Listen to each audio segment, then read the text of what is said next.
There we go. Hi, friends and soon-to-be friends. My name is Andrea, and if we haven't met yet, I'm the program manager at the Coast Capital Innovation Center. It's nice to virtually meet you. I want to thank you for taking the time and choosing to spend it with us today at today's event, Rise Up Women Leaders Making an Impact.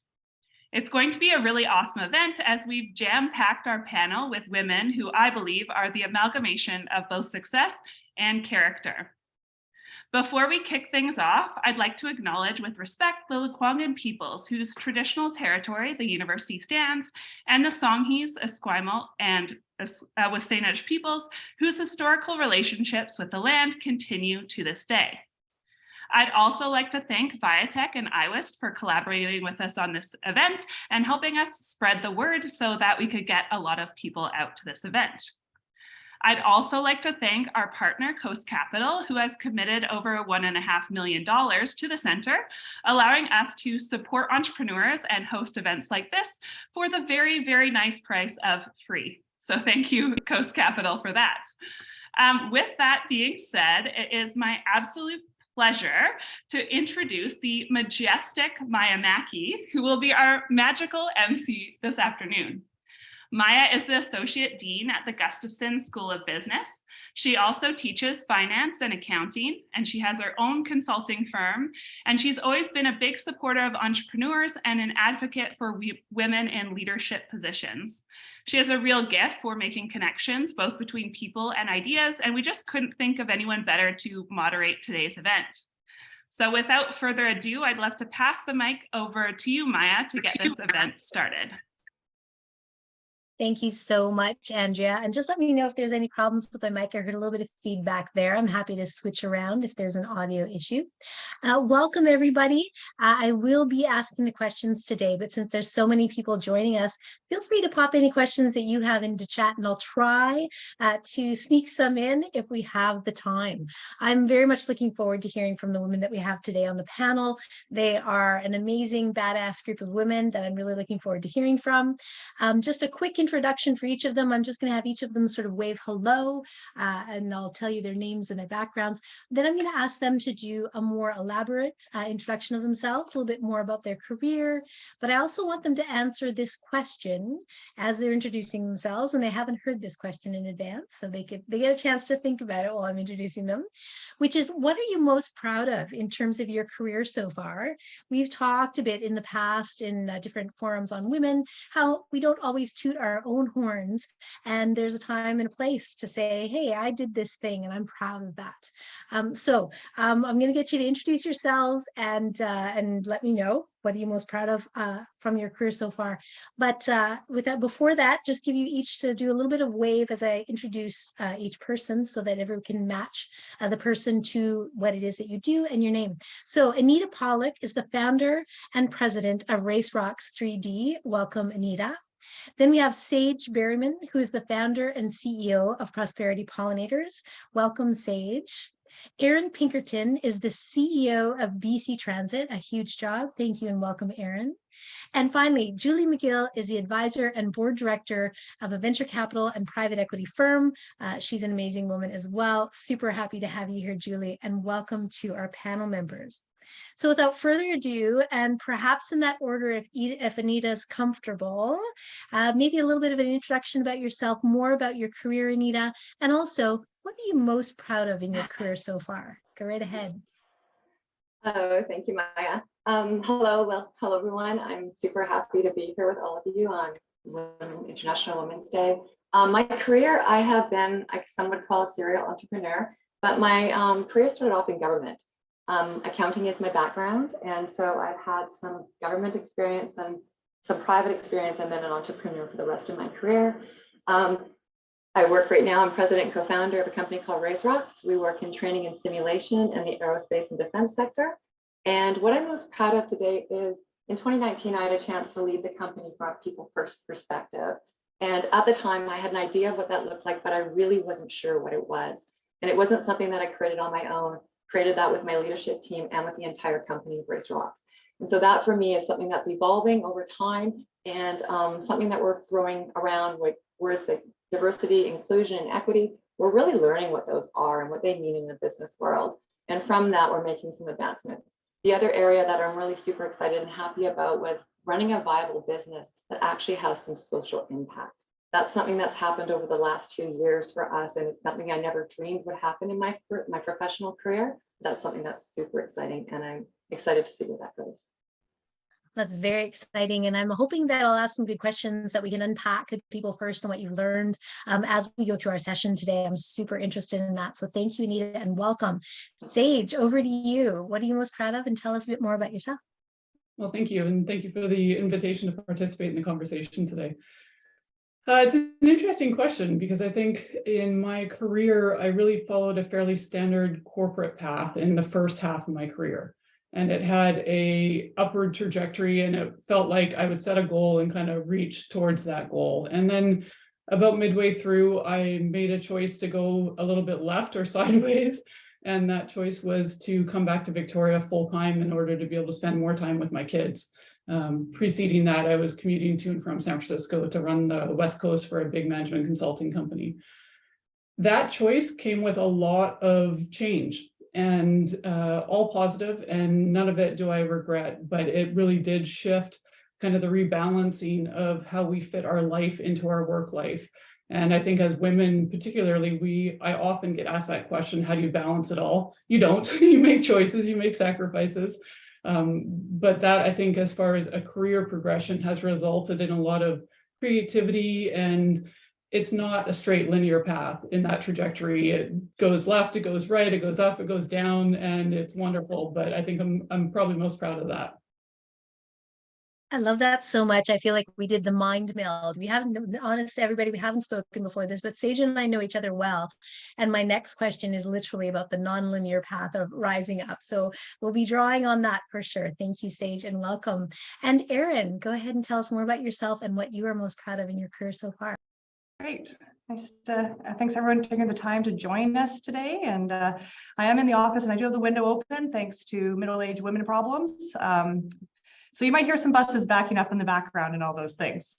So BC Transit, I'm the CEO of BC Transit. And if you've ever ridden a bus, that means you've ridden BC Transit. We operate around the province, everywhere but Vancouver. That's not a bad thing. And so we've got 81 transit systems, thousands of buses, thousands of employees, and we do that each and every day. You know, it's interesting because I love how you didn't make us prep for these questions. Well played. If you'd asked me that 5 years ago when I became CEO, I would have said the proudest moment of my career was being the first woman, one of the first women to be a transportation CEO, because transportation is male dominated in an industry, and it still is. But I look back on it now and I would say what I'm actually most proud of is 5 years later, I think I believe in my heart that I found the balance of doing the job the way in which makes me feel the most natural to myself. And I hope I can explain that in a bit more further on or later on, but I'm living and breathing a job that I love, and I'm doing it in the way in which makes me the most happiest. And so I found what I would say right now is the perfect synergy. Like, it's oozing out of me with my enthusiasm. And so I haven't always felt that way. And so the job and your personal life, those two things aren't separate and they intersect. And I've found a perfect spot where I'm doing it the way that I want to do it, and I'm doing it well. And then I can be proud of that. So that's actually now what I'm more proud of than just some title on a resume. That's very cool. And yes, we look forward to unpacking that, because I think that the work-life balance analogy just doesn't hold. It's kind of more integration and just figuring it out. So looking forward to talking more about that. Thank you and welcome, Erinn. Julie, you're up. Tell us more about you and what are you most proud of? Yeah, well, thank you everyone for joining us today. It's my privilege to be with this crowd of folks on International Women's Day, and I'm really inspired by a lot of the stories I've seen going around on LinkedIn and social media today. So yay, International Women's Day, inspiring everybody to use the voices. Career-wise, Mia did a great job. I'll just give you like a bit of the backstory. I grew up in a small farm in Nova Scotia. I went to McGill. I've gradually worked my way west via the Northwest Territory. So I've had the privilege of living and working all across this great country. And I started out not in what I expected to be doing career-wise, but I figured out a way to move from finance accounting into investing, which is where I love to spend my time.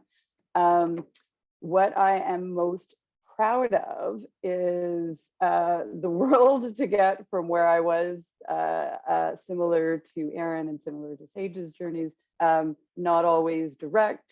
The thing I am most proud of is that I've gotten myself to this point where I get to choose to spend my time on the things that both use all my technical experiential skills and focus it on the purpose of what I want to do with the balance of my remaining career driving time, which is I simply think there needs to be more women involved in the community of investing. And because women are the customers that are going to deploy a lot of the buying power of our families and our health and our wealth and all of these things, and yet we're not really involved in the early stage building of those things. And to me, that starts with investing. Capital is the big stick that drives many, many things. And I want to see the world of capital, specifically private capital, where I hang out, be a more inclusive space. And that is not an easy nut to solve, but I've never been shy of hard work, so I'll figure it out eventually with a community of people, thankfully contributing their very big ideas to help on that. So that is what I am most proud of, that I get to be here.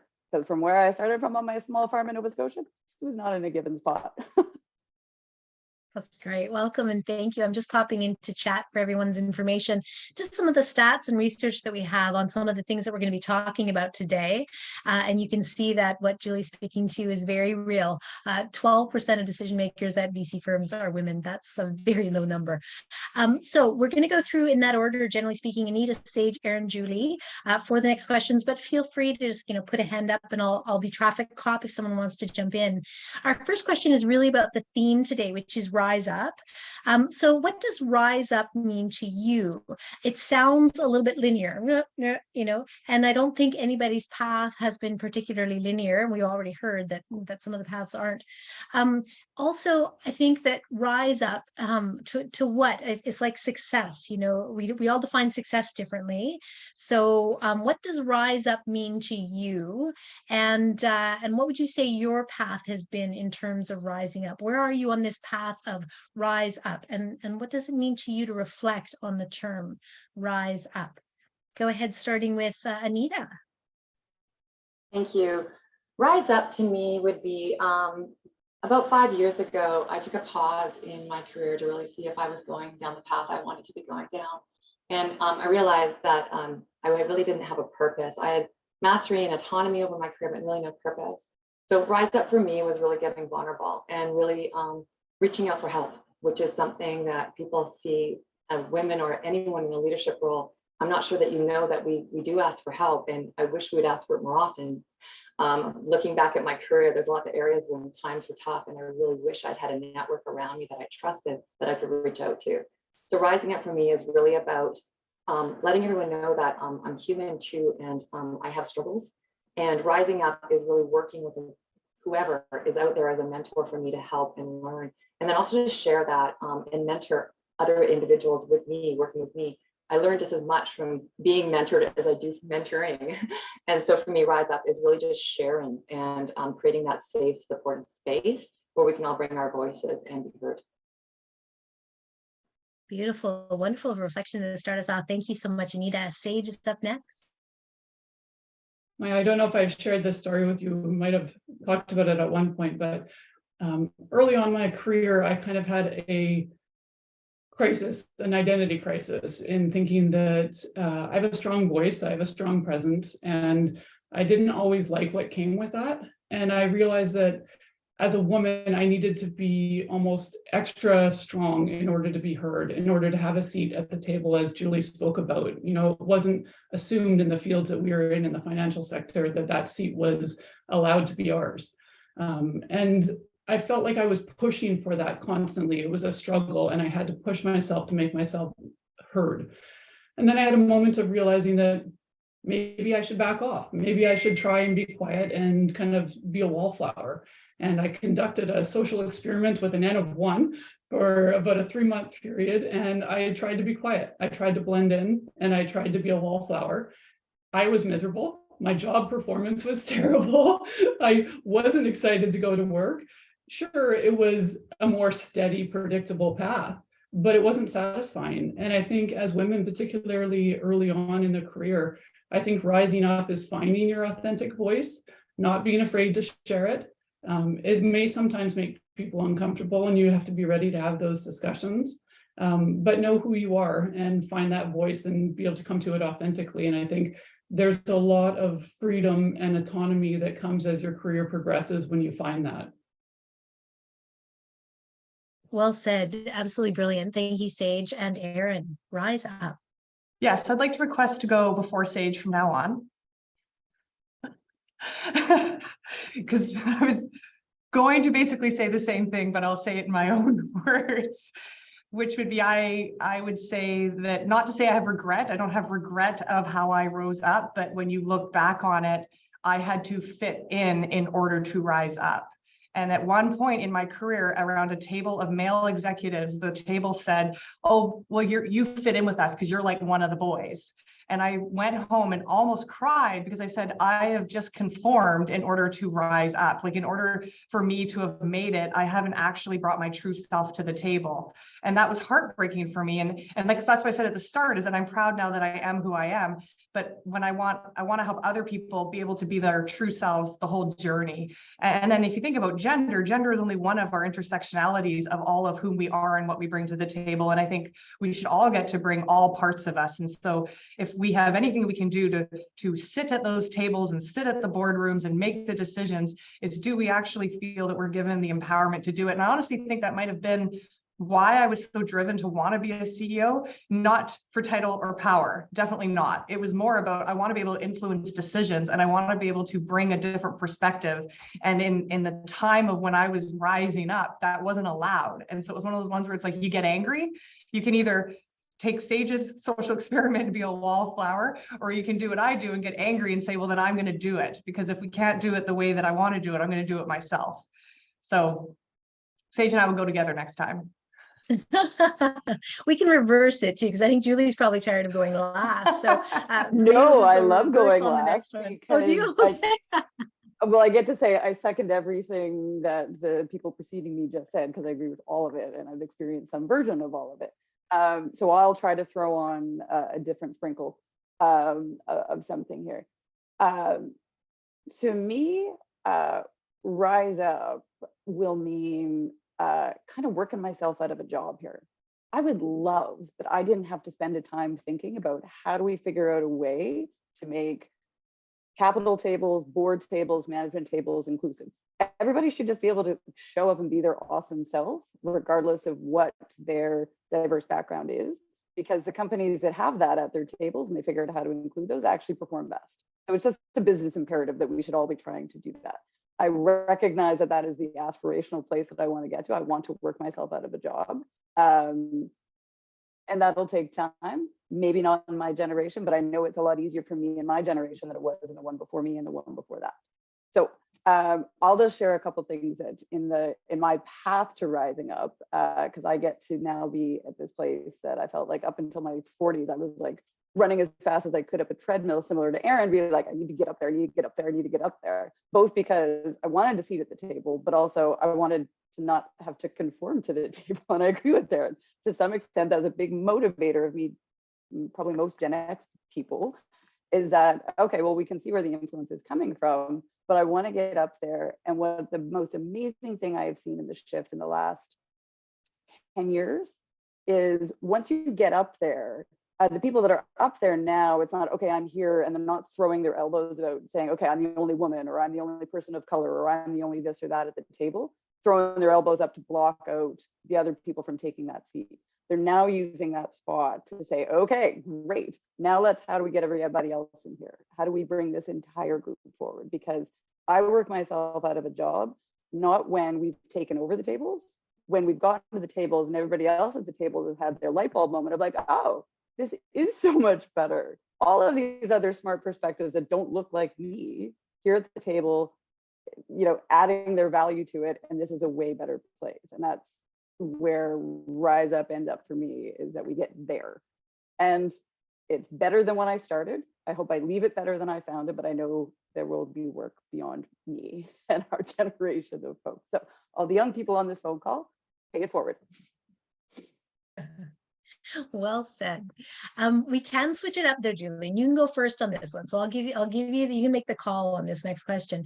We're all talking about that moment when in your career, you recognize there's been some conformity or a lot of conformity, depending on the industry and depending on your path and depending on where you were and the timing of your path. And then at some point you start to be yourself and at some point you really get to be yourself, right? And that's a bit of a transition. So because we have a lot of younger people on this call, what's it like in those first moments of breaking from the conformity? Sort of the terror and the pain and the joy that so that there's sort of examples of how that comes with all those things. And what is ultimately the sort of benefit to you? Have you ever had to step back from that, or has it always been, forward? And I mean, I can think of lots of times. For example, I was leading a thing that was really challenging, and I did a quick 360 because I was taking a course and I had to check in with some people around me about my leadership, and I was expecting some really negative things, and I attributed, here's the things I'm good at, here are the things I'm not good at. What I got back was a wave of positivity that I wasn't expecting, because we hear the voices that are more negative, right? And we hear the people that are not happy about us not conforming more than maybe those who support us, who are silently supporting us. So just throwing that out there as sort of an initial, and go ahead, Julie, I see you're up and ready to go. Yeah, so I can remember the exact moment when it flipped for me. So it was right around the time where I went from being the doer of things to the manager of people doing things. And I had the benefit of getting the feedback from a boss who cared enough about me to tell me what I actually needed to hear. And I wish my feedback was as positive as yours, because it was not. It went something like this. You can continue to do what you're doing, which is push people to try to get them to do what you want them to do. And this is when I'm working in transaction services, like working in deals where it's like, it's intense. So that version, like my natural relaxed version, looks a lot like this. My intense version is a little crisper. So he's giving me the feedback of like, you can continue to do what you're doing, which is pushing people, and they'll do it for a while, and then they will try to quietly sabotage your career. Or you can figure out how to pull people, and then you're going to have tons of people that want to hitch their wagon to your star, because you can do that. But you need to make the choice, because what you are doing right now is not going to get you where you want to get to. And I remember feeling, as you can imagine, pretty flustered by the feedback from this mentor that I, truly admire, but I respect his opinion enough to go away and do the hard thinking and the self-assessment. And what I realized was it was me conforming that was actually bringing out all those hard edges. I was trying to be one of the guys like the guys are. And in my physical form, it does not get interpreted the same way. So it was, that hard edge was coming across way harder, totally was not who I was. And I would say probably the moment it became as easy as possible to like not have my armor version of myself versus my authentic version of myself was after I had kids. I came back to work after having kids, and the first maternity leave I took, I was going to take 4 months because I thought I was going to miss out, and then I took 6, and then I came back and realized nothing's changed here. You guys didn't even notice I was gone. I took 18 months for the second kid, and when I came back, my perspective of all those intense things that I was so focused on in my 20-something version of my career, came back from having a kid, and I was like, ain't nobody dying here. We'll figure it out. We're smart. I don't know the answer to this. We're smart enough to figure it out. But those two things probably together are what totally shifted me into being this version of me who shows up at pretty much everything now. I'm more myself. I'm more fun to be around, and I get a lot more done, and I get a lot more people that are interested in hearing what I have to say, because those hard edges are quite a bit more natural now. So that's. That is so cool. And Erinn, you're up next. I just wanted to throw in that Roberta Bondar said something really similar, the Canadian astronaut. I remember her talking about having to be more macho than the guys and having to out-macho them in training for a while. Yeah, go ahead, Erinn. Great. Okay, so I have a fun story, I think, that you'll appreciate on this. So right when I became CEO, I got a coach, executive coach, to try to help me transition from vice president to CEO. One of the first exercises he did was he did, after like 6 months of being in the job, he did a 360 for my direct reports about me. You know, we love those, right? Feedback is a gift. But before he revealed the results to me, he asked me to write down what I wanted to be in a leader. Like, what did I want people to say about me? So I wrote down things like authentic, funny, personable, smart, the things that I wanted to be as a leader. Then he presented his results to me from the team. And what they gave back was exactly what I had been almost robotic about. You know, everything you would think a CEO should be: direct, firm, you know, all the key words. And it was like, okay, so I am doing all the things that I needed to do, but that's not actually translating to who I wanted to be. So that was my kind of wake up call, which is, wow, the ability for us to adapt and be someone we actually don't feel like we are in order to fit in is actually fascinating in itself. We could write textbooks on that. So then I started focusing my time on being the leader I wanted to be, not what I thought I needed to be and not what people told me to be. And those are very hard things to do. We live that in our personal lives. If you're a parent, if you do any, everyone's always telling us who we should be. And so that's the hardest thing. I've had people say, I can't believe, you know, you'll go talk to that new employee, or you'll go talk to that driver on the floor, or you'll do it this way. I can't believe you do it that way. Your door literally is open. It's like, but that's like, you have to just ignore the noise, write your list of who you want to be, and then just be adamant about it. Because when you're true to yourself, you'll be true to how that comes across. And so that was my wake up call. In fact, it's probably a good exercise that anyone could do on this call. Write down your list and get some people to tell you how you actually come off. Because at that moment, it was like, whoa.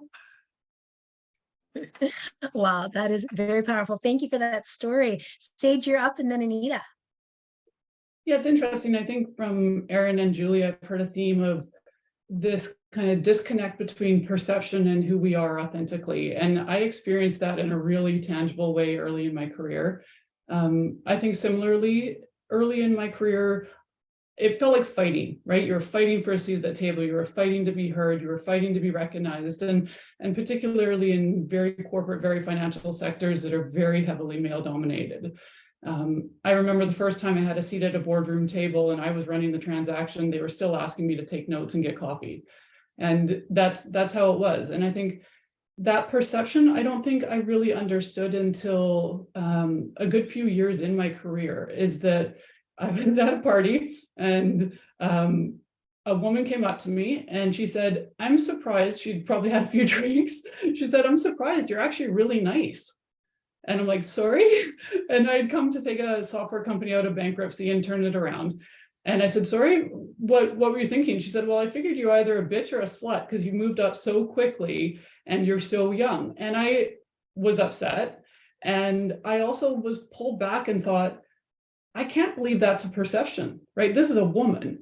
And you would think that there would be an understanding how hard we were working to rise up in an organization and to have a voice at the executive table. And that perception, without us ever having talked, because this is a couple hundred employees in the organization, that perception existed. And it really made me realize that I can authentically inside of myself feel I'm being true to my core, but irrelevant of that, everyone's going to carry their own perceptions. And I had to make more of an effort. So my natural tendency is not soft and gentle and feminine. It's direct and transparent and fairly, I think Julie used the word harsh. I think that's probably still me. I have to make a considerable effort to slow, to connect.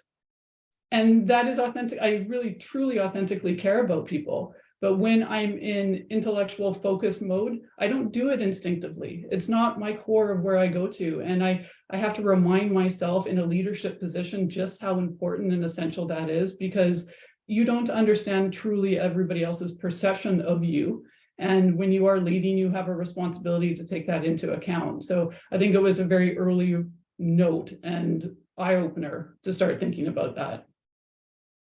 Wow, thank you for that. And Anita. I would agree with all the stories I'm hearing.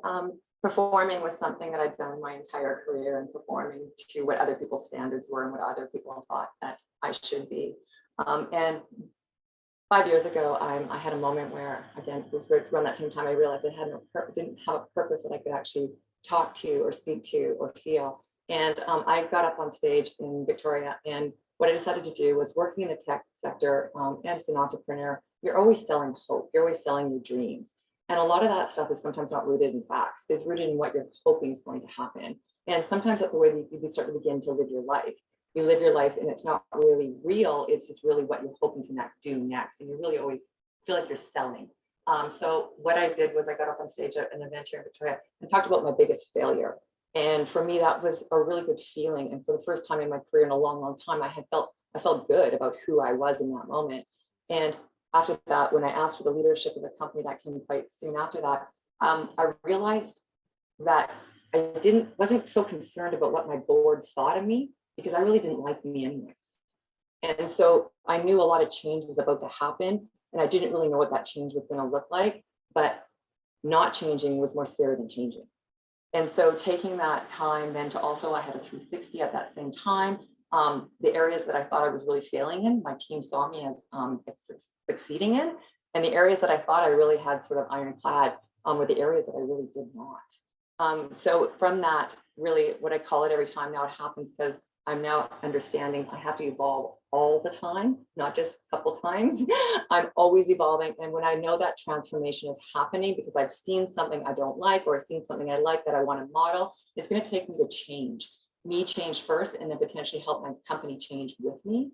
And so I call that transformation. And it's dark and it's ugly because what's on the other side, you're not sure of. You just know you don't want to stay where you are at that moment. So when those times happen in your careers, when things sometimes potentially do get dark and you're not sure, hang in there, pause, reflect, reach out to people that you trust, because potentially on that other side is going to be something better. It's really well said. And I think we don't give ourselves credit as much as we should for learning curve in any new role. And even if you're in, the same role as before, but the organization has changed substantially, there's a good 6 to 12 months to really, do well in management sort of plus positions. And we really do need to be gentle with ourselves during that time.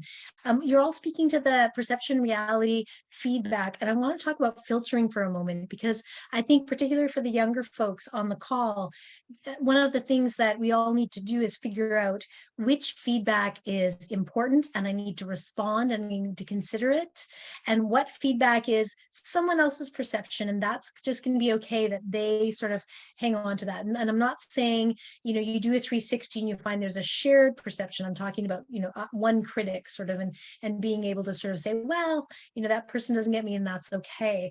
So feedback and filtering, how have you managed that?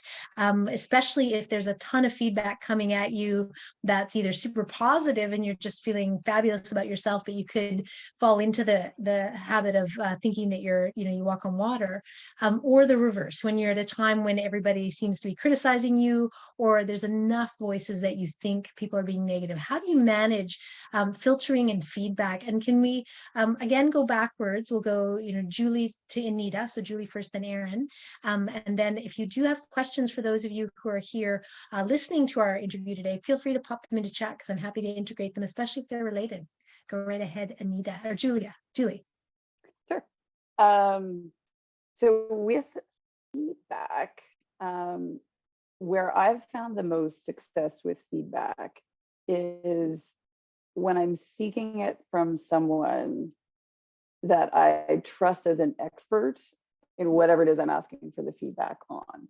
So, I can go ask my husband, who's my biggest supporter, for feedback on how I did at work, and he doesn't really spend time in the world that I do. So he'll be a great cheerleading fan, but it's not really going to help me fix like wherever the things that are need fixing.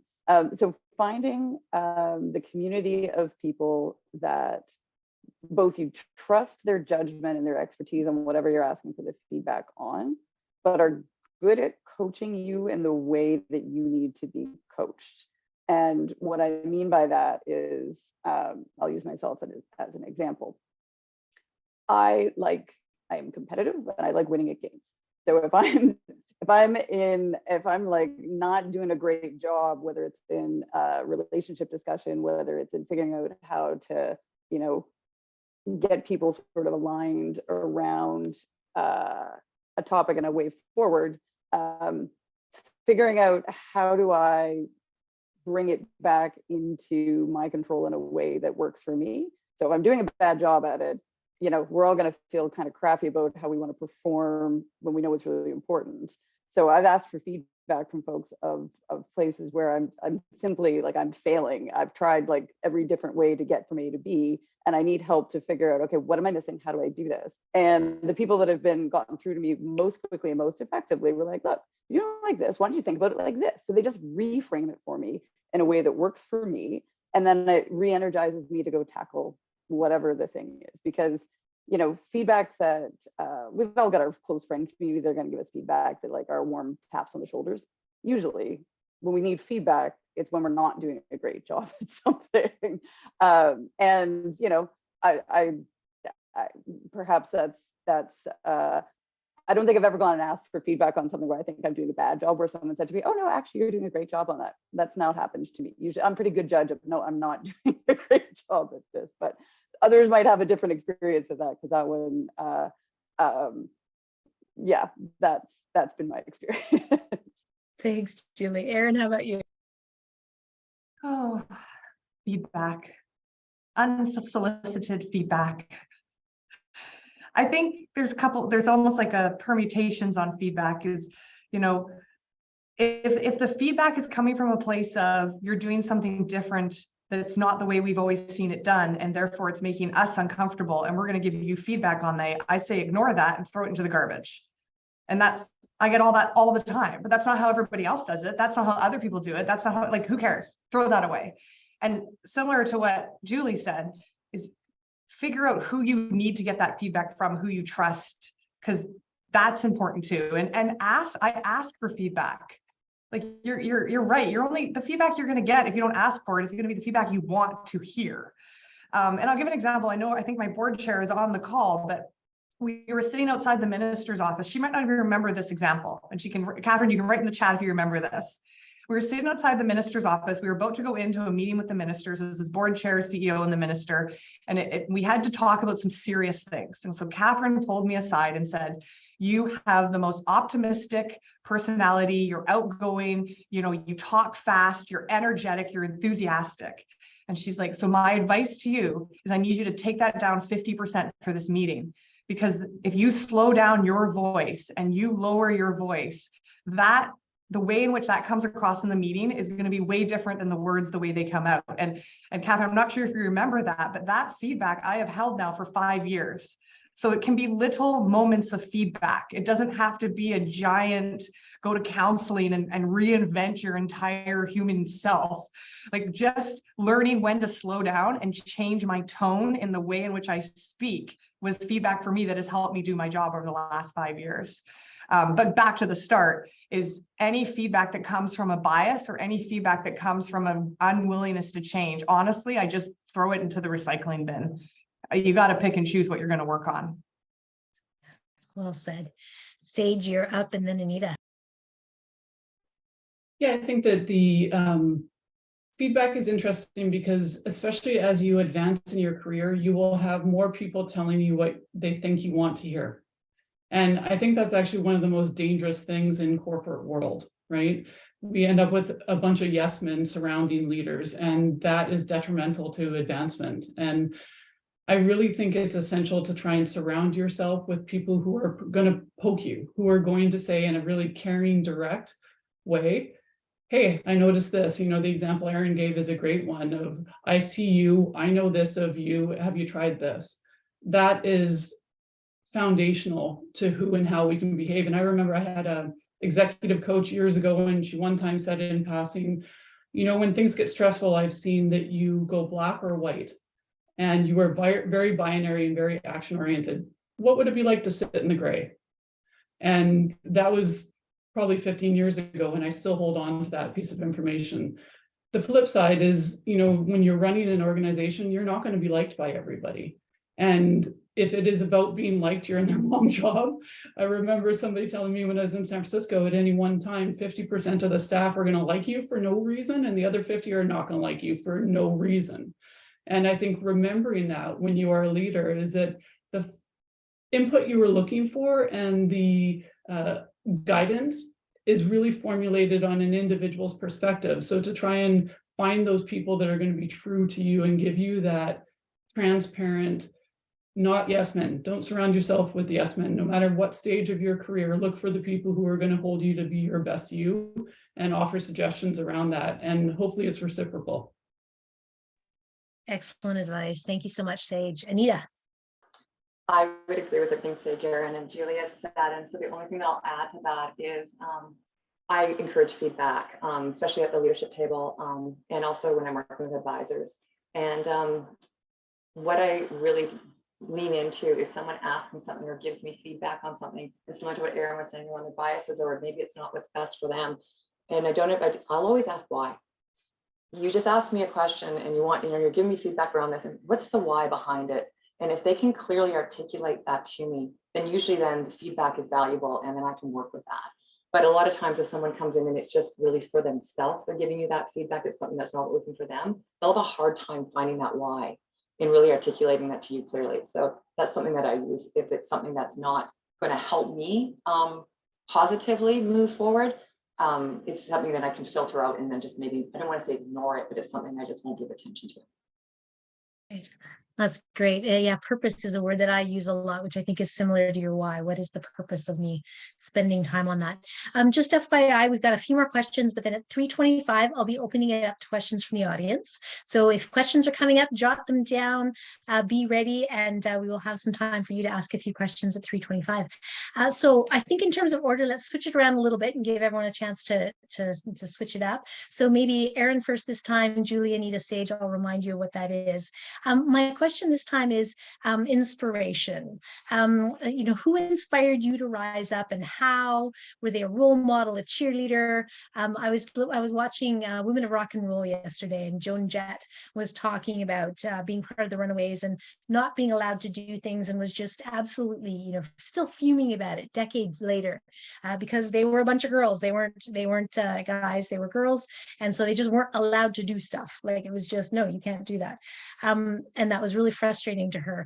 I think we all have women like that in our lives that we look up to, and they were talking about the younger women in the documentary. We're talking about Joan Jett and others that came before them and how they inspired them and helped them rise up. So just out of curiosity, starting with Erinn and then Julie and then Anita and Sage in that order. Erinn, who inspired you and how? Or is it someone fictional? Is it someone real? And how is it that they've inspired you? Great. I think there's maybe two examples I could give. The first one, these could be random, who knows what goes through my brain. It would actually be Steve Nash. And the reason I say that is because Steve Nash was playing basketball in high school when I was in high school. And I'm a Victoria born and raised, and I considered myself to be somewhat of a small town Victoria girl. And Steve's over there playing basketball at St. Michael's, and I'm idolizing him. And then he makes it big. Like, he did it. And honestly, it inspired me to think, like, I kind of put myself in a little bit of a bubble of like Islander. I mean, Victoria gets painted with that stereotype to begin with. And for my entire life, we could throw Nelly Furtado into that mix as well. But there definitely was that whole, for me, is like seeing other people from Victoria make it and do things, and giving me that motivation in high school at the time to be like, we can do that too. And then, to be honest, my second one would be my late father. My father had the courage when I was about 14 to leave my mother and come out of the closet. And after being married 25 years and raising 4 kids, he decided that he wanted to live his true self. And that courage that he had to take out onto the world in a workplace that didn't accept gay men at the time. He lost friends. He went through all the hardships that no one should have to go through when they're trying to be who they are. And so, he unfortunately passed away, but his courage to live the world and the truth that he wanted to live, and what he had to give up to do that. And I know, Sage, you mentioned at the start, sacrifices you make to make the decisions you want in your life. And I'd say that while he was a proud gay man in the end, he lost a lot in order to live that truth. And so I still hold him as my ultimate hero in my life. Wow, what a powerful story. Thank you so much, Erinn. And Julie, you're up next. Wow. Yeah. So I'm going to start with family because it's kind of a dual path here.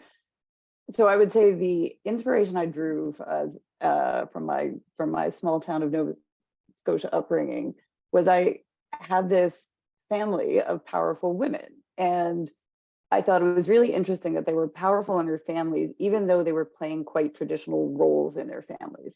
I had one aunt in particular who decided to not to like step outside of that traditional role, which is why I knew I wasn't, you know, the milkman's kid, because she was the person I most identified with.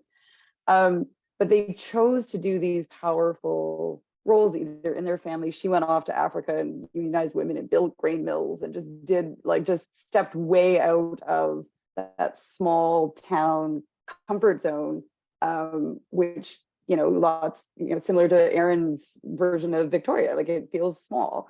And because she did that, I was like, oh, well, this doesn't need to be my bubble. And I'm pretty sure I knew by about 13 that I wasn't staying there. But I think I drew my inspiration because this is pre-internet. You know, you couldn't like see everybody online. Nova Scotia only has 3 channels, so I couldn't even like watch video, much music and videos. Like this bigger community of people wasn't really that accessible. And I read a lot. And the stories that always resonated with me were always with the female CEOs and the female heroines. I was not reading stories about girls who were damsels in distress and wanted to be princesses. Those are the books that resonated with me. And actually, those are the books that my father read. So I was just in this world where everybody thinks women are powerful people and off you go. I think the fundamental, like, you have to work hard, that Nova Scotia work ethic was deeply ingrained. So I think I was probably like mid-career before it actually occurred to me, I can't just go do whatever I want. So it was mid-career when I started like bumping into these gender things that I actually started to see it get in my way. And I actually was kind of obtuse to it at first. And then once I figured out what was going on and how my, you know, armor of being more man than the men was getting in the way of that, I think that sort of woke me up that I needed to keep finding inspiring heroes. So the ones that I really enjoy hearing what they have to say now, there's a woman in the States that she founded a wealth tech management firm for women called Elvest. Her name's Sally Krawchenk. I always have a hard time pronouncing her last name, but like I read her posts of someone who's in that male-dominated tech industry, and she was given no chances of success whatsoever. And she just raised her Series B round with a ton of money, 60% women investors, and like she's doing big things. And to hear her speak so authentically and candidly about what it took to get there, how hard it is along the way, like I continue to find heroes like that, because some days in the world there's a lot of really unfavorable things going on that make me feel weary about the progress women are making. But there are inspirations that are around us every day, whether they are small things or big things that people are doing that keep me going. But reading in stories as a young girl is probably the place where a lot of it originally came from. Brilliant. Thank you so much. And finally, Anita, and then Sage. For me, it's kind of interesting. It's the younger generation. Actually, I started my career in the 90s, and so I wasn't really inspired by any woman I saw at that time. Again, the internet really wasn't a thing yet. So really, I just really saw, you know, being successful in business would give me opportunity in life. I got the inspiration when I had my first child, my daughter, when she was 6 years old. She was very strong-minded. She was a lot like her father. And she started questioning things at 6 years old that I never questioned. By that time, I was in my mid-30s. And so for me, I learned so much just from listening to her that I opened that up to other younger generations. And then especially if I was in the workforce, the new individuals, the new recruits that came on, the new employees, the younger, I would ask them, you know, what do you think of this? Or sometimes, a lot of times they would just tell you, which in my role, I didn't talk unless you were spoken to. So for me, it's the younger generation, and it's really asking those questions, challenging those systems, and together coming up with solutions, not just having one individual drive a solution forward and everyone else get on board. So I've learned a lot, and I still have lots to learn. I love that all these answers are so different, and there's just a world of inspiration out there. And Sage, unfortunately, you're last. We covered the world, but if you have something to add, would love to hear from you as well. Well, I was thinking of the saying that when the student is ready, the teacher appears. And I felt that true through life. I think early on, I didn't really have an inspiration. I was just so head down driven to, again, 90s business world. It was different. And I think as I've got more permanently into Victoria and established in this community and some of the faces around the screen today, people have showed up in life that have been inspirations. And I really formed some really lasting relationships and learned a lot about myself and a lot about my personal evolution and inspirations to how to live life in a true, full, authentic, satisfying way have come through those relationships later on in life. You know, I think I was head down working and not taking that time to connect with other women, particularly in the business community, until halfway through my career. And I'm really glad I did. And I would encourage, if you get a chance, to start earlier. If I could do it again, I would. But I'm really glad it's there now.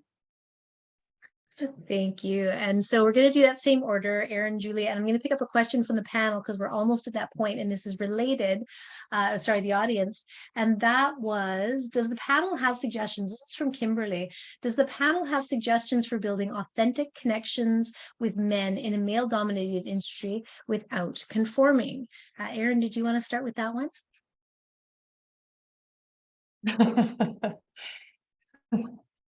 Sure. I guess my response to that would be, do we have to put men in the question? Like, because there's another question they're talking about working with other women, is like, how do you create authentic relationships with anybody? Whether it be man, woman, different diversity, because like, I think the challenge that what I'm trying to say is the challenge that I've experienced is that when you're crawling and scraping and fighting your way to the top, there's a little bit of a power dynamic because you're trying to fit in, to conform, to make your mark.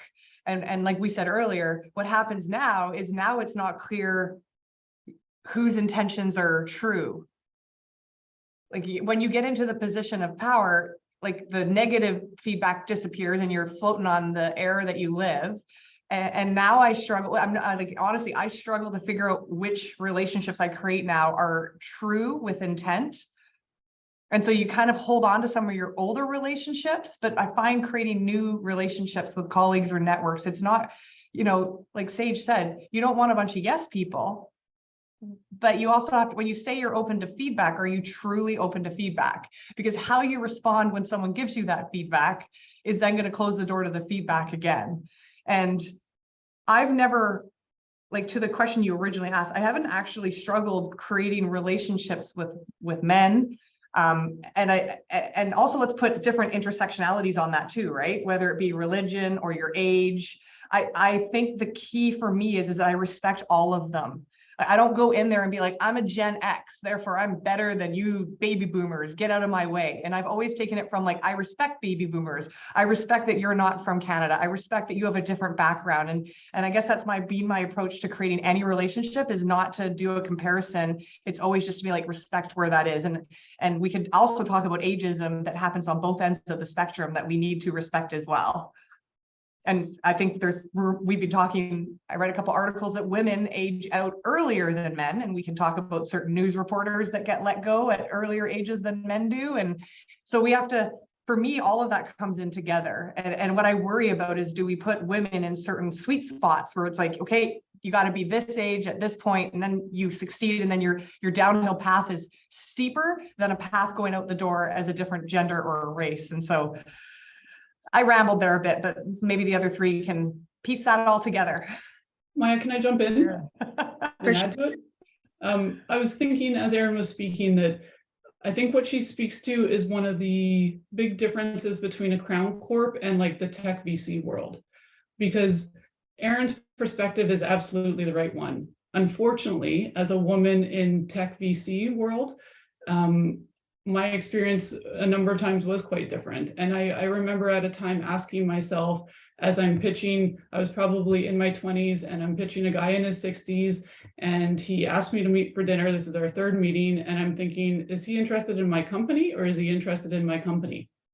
And I had to have that awareness, right? And it wasn't something that I wanted to have awareness of. If a investor is wanting to have dinner and you're talking about a potential term sheet, you don't want to have to be questioning that. And it's not fair that we have to, but it is in certain industries, it is still part of the narrative.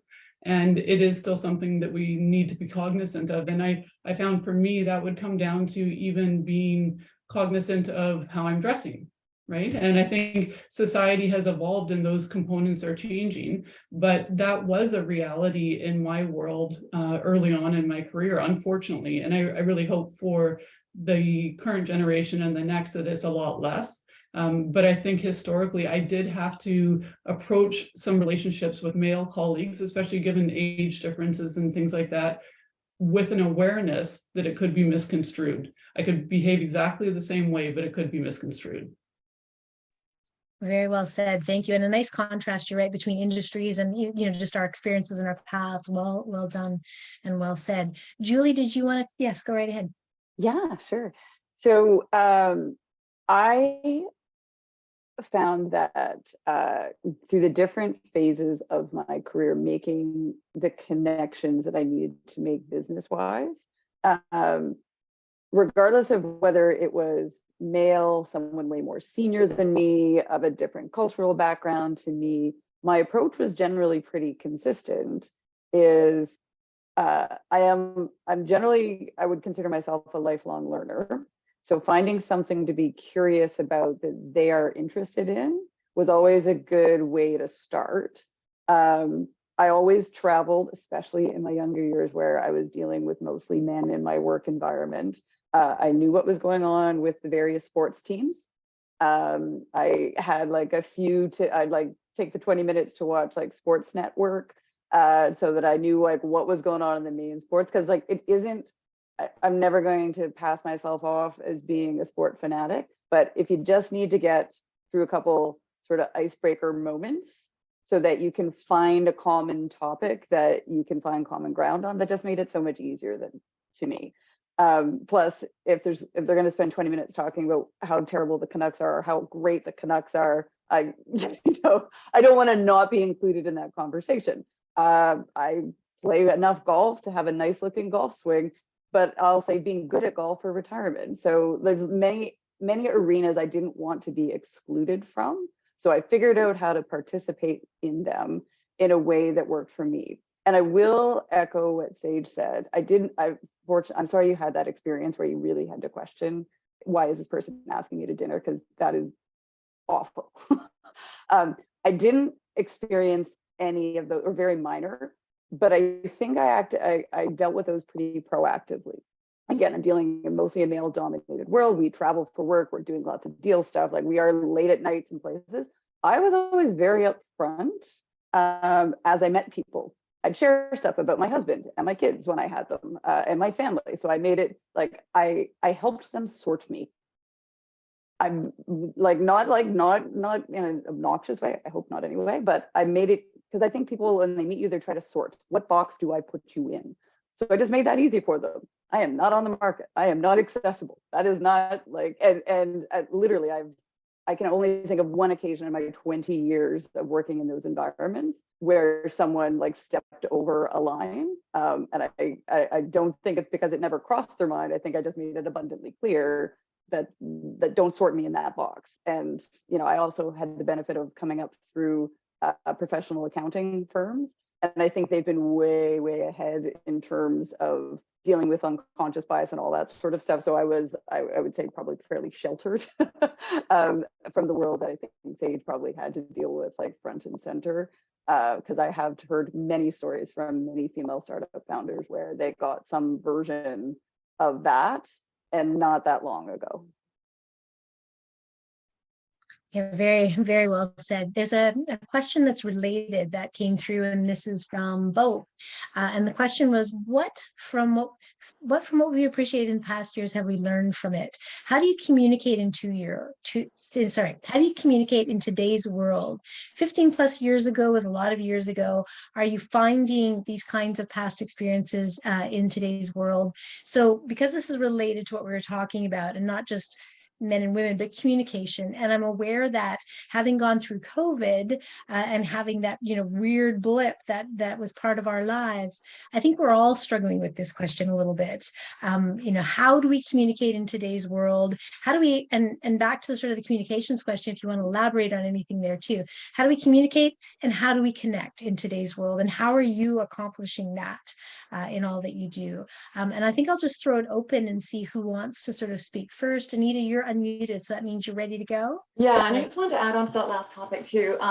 So much of what Sage is speaking about is boundaries, is forming those boundaries will really help you with relationships. And I'm similar to Erinn. I go into all relationships with the same sort of openness. And but having lived and had a career for over 30 years, I now understand some of my boundaries, and I understand some of the crowd here potentially don't have those boundaries yet. This is where, again, a trusted peer group will come in. And if you're ever in a situation where you feel like maybe those boundaries were pushed or you don't have a boundary there, take it back and have a conversation with someone you trust, and then create that boundary for yourself. So, and potentially if you are in a situation with someone where the relationship isn't positive for you, you can end it or you can walk away. So for me, it was really about really learning those boundaries and then sticking to them when I was in situations where I felt uncomfortable. But I will speak to also communication. Back to vulnerability, I found that I have a 40-person company and we're remote. And so communication from COVID, we went remote during COVID, so lots to learn. Some successes, a lot of failures. And what I found was getting vulnerable and having an all hands meeting, but then also bringing some personal elements into that conversation too. Sometimes we've changed direction on where the company's going. It's not always for business reasons that we're changing the direction. Sometimes it's because of how we feel as a leadership team, or maybe something has happened in the business world that we're not liking and we don't want to model. So for me, it's really about getting out there, being open, showing people that we're not perfect. Sometimes we make decisions, they don't work out. And having that open, transparent, honest communication for us is helpful. More often communication too now, where before traditionally we would tell people what we thought they needed to hear. We now have an Ask Leadership Anything anonymous channel on Slack where you can ask us anything, and then the entire company gets that opportunity to see the feedback from that question. And so for us, really, it's just trying to keep that communication going, and that's just not pushing it, but having that communication go from the team to us and then have it more collaborative. Thank you for your patience, Anita. I'm sorry to have missed you on that last question, so I'm glad you picked it up. And so if we can just open it up to anybody else who wants to comment, and I'll also add that we had discussed asking for help as well. So if you want to integrate anything on asking for help into the communication question, go ahead, Julie. Yeah, I want to sort of, I'm actually throwing it out because I'm constantly working on this one because I find this is like where we are in this current moment about communication. The effectiveness of communication and getting folks to hear and shift a view, because like that's where I'm spending a lot of time now. I'm trying to like meet people wherever they are on the spectrum of inclusivity and like bring them over into this world where they embrace it in a way that's real to them, not just checkbox diversity, like actual how do we create the space with our collective communication at our board tables and with my own individual communication with people to create the safe space for people to actually share what they really think. And it's really hard because, I think there is some exhaustion on parts of the community we're trying to shift of, nothing's right. Nothing I can say is right anymore. Like I don't get to have a voice. I don't have an opinion because, and I'll just say it, like I've especially in board discussions where like, if you're an old white guy, you don't get to have an opinion anymore. Well, that's not actually success if that's where like that community thinks, because, again, we get there together or we're not actually going to get there. So the effectiveness of communication and how do we check ourselves, because the thing I find needing to check myself on is now that we've sort of everybody's been enlightened by the data of why diversity and inclusive teams do better. And, we've got tons of data showing, you threw a stat up at the beginning of how few female partners there are in venture firms, and it's worse in private equity. we know all that data. And you'd think once the data is out there, then we can go, oh, great, now we can just like, let's start talking about this stuff. So people in there, if you're all the way over, like I'm all in on diversity and inclusion, like we're ready to talk about it. Except there's a big piece of the community that is still moving through that continuum of getting there. So if I come out guns ablaze and I'm like, this is how it should be, and we're already there, forgetting that there's still lots of people who aren't there yet, my communication is going to fall on absolutely deaf ears. So knowing the moments when everybody in the room is like there and gets it and we're all on the same page, you can have certain conversations there. Whereas if I'm in a room where I'm like, okay, I've got a community of people that I need to still move over to the world, I do shift my communication, because I found if I start over here, I lose people and I get dismissed. Like there's a risk of getting dismissed of like, oh, well, she's just saying this because, and it gets, so it's figuring out, knowing your room, like read the room is you know, a good cliche for a reason. But I think in this moment where there's so many other communities who have finally, you know, the light bulbs have gone on for things that they've been saying for decades, and the rest of us that are like in some version of the continuum of getting it, and how do we, you know, sort of meet people where they are effectively, is really tough right now. But I think that's the important work. But anyways, I rambled a bit there too, but that's what I do when I'm trying to solve a really hard problem. I don't have the answer. I talk it around a bit. So I throw that out for anybody else that's got some thoughts on their experiences on that one. Yeah, go ahead, Erinn.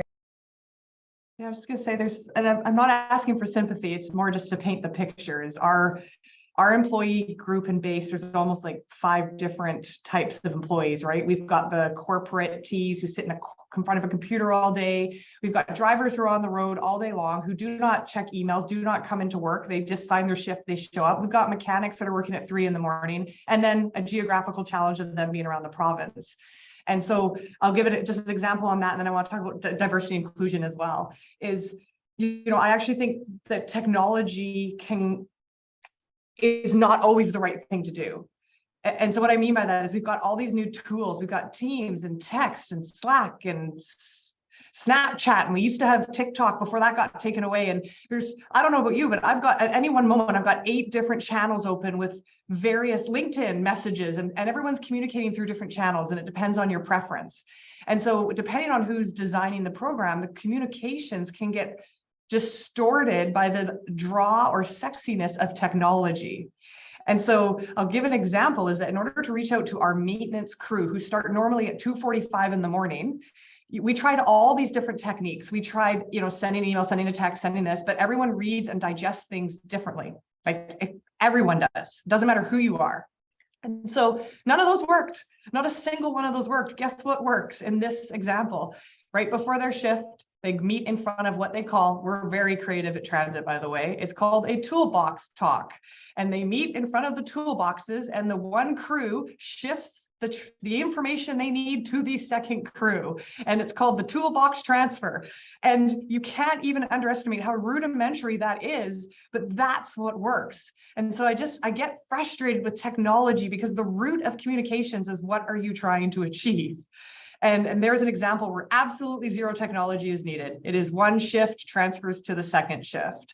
And then similar, Julie, to what you were talking about, COVID, not just COVID, but we have struggled in terms of where do we get involved in global issues, global matters, and what do we say in a corporate world to our employees. And I will give some examples and what we've done to try to bridge that gap between everyone's journey that is different. We sent out a notice talking about, say, Ukraine and the war, because we have employees from Ukraine. We have a refugee pass for Ukrainian refugees who come here to get free transit. I had employees write back to me and be like, why are you putting your finger into this area? Like, stick to your box. And so what we try to do with our communications around topics that feel outside is to link it back to our core values, and our core value is community. And so how can we not address the war in Ukraine when it impacts our employees and our customers? And so totally with you, Julie, I'm looking for more answers on that as well, because you're trying to communicate where not everyone's on the same journey. And and those topics are hard. Not everyone's in agreement. I don't know if everyone saw when Jordan Peterson was coming to Victoria. I'll give you an example. Our social club has a box at the theater. So they sent out a note saying, feel free to go to the Jordan Peterson show. That didn't go over so well because there was people saying you shouldn't be promoting that. And the social club was like, but it's a paid event and people should get to go. And should we pull back on our seats at that event? And the social club's separate from BC Transit. They can do what they want, but there's just more of a divisive conversation that comes with some of these topics that we're trying to deal with in a corporate style communication, not to mention people only reading 30% of their emails. No one's reading anything these days. Like there's too much information coming at us. So my final thought on communications, if it's for information, blast it out as for information. And if you're trying to change people's behavior, you need to create an emotional connection. You have to story tell. You have to tell it 7 times, 7 different ways. That's the only advice I can give, is decide what the type of communication is. Bravo. Sage, do you have anything you want to add to that? No, I just think it's an interesting debate around trying to shift cultural views and understanding and perspective through communication, right? And this is ultimately what we're talking about, whether it's in organizations or in our personal lives, and the tools that we do it and the methods that we use, but really finding that way to connect. Because I think Julie is right that it is a challenging time to have these conversations, and without them, things won't progress. So I think finding the ways to have them that are authentic, that probably are outside of tech, but will utilize it to facilitate it as we are today, I think are really key. But it's not answered. I think it's a work in progress. I agree. It feels like we came out of COVID, we're learning, and we're in this massive learning experience. And I think that, Julie, your superpower of curiosity is something that we could all use a lot of right now. It's hard to unlearn for people, right? When you're learning something new, but you've learned another way of doing it, you have to unlearn and learn. It's a dual track. It's easier to learn something the first time than it is to unlearn and learn. So the sort of final question, because we wanted to wrap up by 4 today, no later, we've gone a little bit over, but not terrible. Bree mentioned, how do you work to identify and keep an awareness of your blind spots in business relationships, career path, whatever resonates? So, a bit of thought on blind spots. And I kind of wanted to tie that into the, what would you say to your 20-year-old self about blind spots, but also about inspiration, sort of last words that you have for, how we all rise up and help others rise up, and also watch for those blind spots. Whoever wants to go first, I'll look for a little unmute or a hand. I'll go first. Great. I like the word blind spot, but I would say if someone says to you, I'm working on my blind spot, it's like, but you don't know what that is. The one thing that I'll say about blind spots is that we've talked about this in this whole session so far, is be willing to admit that you have them. They will change over time. As your position changes, as you change, those will change as well. So you can't just go fix it when you're 25 and then assume that it's done. Continuous improvement, continuous involvement. How do you find them? You have to figure out who the right people are to ask. And you have to get some trusting relationships and be willing to hear it. And for me, I've suffered from the art of excuses. I am so defensive, it is unbelievable. And I can come up with an excuse for all the reasons why your feedback to me is not relevant because of the following A, B, and C. If my husband was listening, he would agree to this 100%. But my inspirational going forward was B as well. Everything we heard here today, when is the last time you pulled another female aside and had this type of conversation with them? What are you doing? What are we doing to support each other? I'm guilty of this as well. It's good to focus on yourself, and it's good to have that growth for yourself and continuous involve. I'm learning every single day, but have you pulled somebody else aside? I mean, there's at least 3 people in this office right now I could pull aside and have a good conversation with. And so have you taken the time to pass that on to somebody else? And my inspiration, even from this panel, and thank you for everyone for inspiring me, is I need to make sure I take more ownership of that and share my own wealth as well. So thank you all for letting me be here today. That was brilliant, Erinn. Thank you for that, for those thoughts. Julie, Anita, Sage, who wants to go next? Julie. Yeah, sure, I'll go. So I'll give 2. So I am a big fan of those behavioral psychology tests that you can take on yourselves. And I know not everybody likes them, but the ones that you have to approach a different way, so you can't game it, because we all, you know, on some level want to be perceived a certain way. So you got to take the ones that you can't game, and you got to have someone help you interpret them who has no skin in the game and will just tell you. So I found those incredibly helpful in surfacing not just my blind spots, but my risk areas. So, you know, who are you in when the world is rosy, looks like this, and when the world gets hard, where do you go? And what I found most helpful of that, it helps me to recognize, like, when I'm going to those places that are not where I want to show up, like I can, like, I'm much better now at feeling when I'm going to those places and like taking some breaths to slow myself down. But the other thing that I found is really helpful about those is not just learning mine, because usually they're in colors or quadrants or whatever, is more actually spending the time to understand everybody else's, and how does my particular way I go interact with other folks, especially with people that I'm going to be working with closely. Like if I'm hiring a new executive and the success of the organization is dependent upon their success, we need to work together. Like understanding, it's like having an x-ray of like, where are you going to go like this, so that you can talk about it up front and get it out on the table and get on with it. Because like Sage, I think I'm quite direct in those conversations. Like, let's understand what it is, let's solve it, let's move on. So I think I found those really helpful. Some of them have made me incredibly uncomfortable because they are very accurate, even the things that I do not like about myself. So I like those. I also find that the places where I grow the most it's been inspired by my children, because I have teenage boys. One is 17, one is 14, and they are unbelievably frustrating. They're like the employees that will never do what they are told, but I love them. So I'm going to try a different approach. I'm going to figure out a different way. I am never going to stop trying how to reach them, because I love them. And my success really is going to be how successful they are in their lives. I've got two young boys that they impress me and drive me crazy all at the same time, of how much further ahead they are than I was at that age. But taking that experience in coaching them to help them move forward, I kind of take that with me to other places, especially in those moments, of those trigger moments where I'm not being like, not showing up in a way that's going to be effective, helping me find that patience. I actually suffer from the risk of overcoaching, because I grew up in sports. I love to get coached, and I love to give coaching. So I actually stop myself now and ask, would you actually like my opinion on this thing? Because my husband is probably a pretty good mirror on certain things. He's like, did somebody ask you for that feedback before you started doling it out? And I'm like, nope, good point. So I ask before I dole it out these days, because sometimes too much feedback is worse than no feedback. Well said. Thank you for summarizing that. Anita or Sage, who would like? Anita. I will jump in quickly on that. Finding blind spots. The most effective that I've used most effective was 7 years ago. I started with a business coach, and they're really good at helping you find your blind spots and working through them.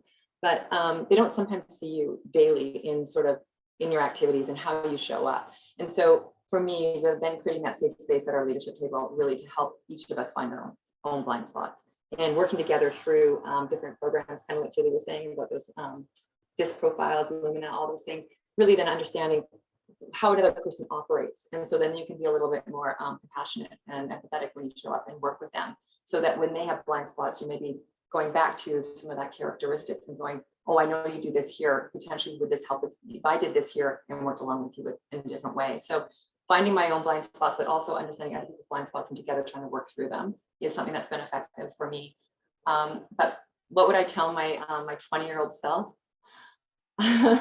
That's a really tough question, because I think back in the environment that I lived in when I was 20. So I really don't know what I would tell that person, other than to try to stay as authentic as you can and really build that tribe around you that will support you to get to where you're going. Fabulous advice. Thank you so much. Sage. I was thinking on the blind spots, and I think one of the things I've learned over time, patience is not an attribute that I have a ton of. And I think Julie mentioned that as well. And I think in those challenging moments, if I remind myself to have patience and to be humble, the answer usually shows up either from someone else or from the back quiet place of my brain that it actually existed, but I wouldn't allow it to come forward. And I think that that has come over time, is to learn to be quiet and be humble and allow that voice to show up. And I think to my 20-year-old self, I think I would probably say to relax and enjoy it a little bit. You know, it's gone before you know it. And I'm sounding like a lady in middle age because I'm a lady in middle age now. And that's wonderful too, but it's completely different. And I think at that stage, it felt such a struggle to move forward, to progress, to change, to evolve. And there is a lot to be said for really enjoying the moment that you're in as well, because it doesn't come back. And each one after is not the same, which is a beautiful gift in itself, but really enjoy it when you're in it. Those were absolutely brilliant final comments from everybody. Thank you so much. What a great way to summarize the time that we spent together. In terms of communication, I loved the discussion of authenticity. And one thing I'm really taking away from this is that, the getting to know each other and how critical that is right now, not just for career, but just for us as human beings. Conversations, connections, those have been some ongoing themes almost on every question that we've had today. So super grateful to each and every one of you for your thoughts today, and lots of great reflections on all of those important topics.